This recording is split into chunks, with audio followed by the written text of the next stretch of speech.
Bien évidemment, les routes existent aussi depuis toujours. On s'est amusé à essayer de créer des grands mythes fondateurs en disant que les hommes finalement n'avaient fait que suivre les traces des animaux. Vous savez, les traces des mammouths, et bien voilà, les hommes les auraient suivis. Dans les chemins de crête en montagne, on laissait passer les moutons et les chèvres qui, elles, savaient par où passer, éviter les endroits un petit peu trop sinueux, un peu trop glissants. Donc finalement, il y aurait une espèce de route naturelle que nous aurait imprimé la nature ou les animaux et on se serait glissé dans leurs pas, on leur aurait tout simplement emboîté le pas.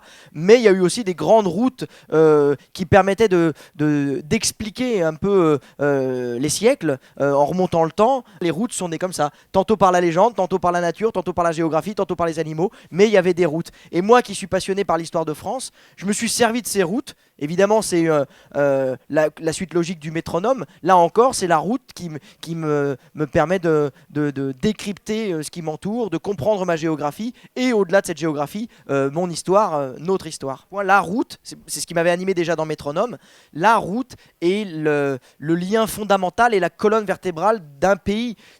On peut comparer ça au corps humain. La route, c'est le système nerveux qui va ramifier, irriguer, informer ce grand corps pour lui donner chair, sens et forme et fonctionnement. C'est grâce à la route que ça fonctionne. J'ai emprunté ça à un auteur, un historien merveilleux qui était René Héron de Villefausse et je m'inscris tout à fait dans cette pensée-là. Et pour moi, je crois que pour connaître un pays, il faut avant tout, pour s'intéresser à un pays, à ses grands mécanismes, son processus de fonctionnement, ce qui l'a amené à être ce qu'il est aujourd'hui, eh bien, il suffit de prendre la route, car c'est la route qui nous renseigne, plus que tout le reste.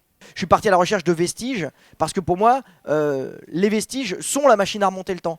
Les vestiges nous rappellent à quel point tout est tellement proche de nous, rien n'est loin, il n'y a que 60 ou 65 générations qui nous séparent de Jésus-Christ, c'est faible, et pourtant ça nous semble si loin.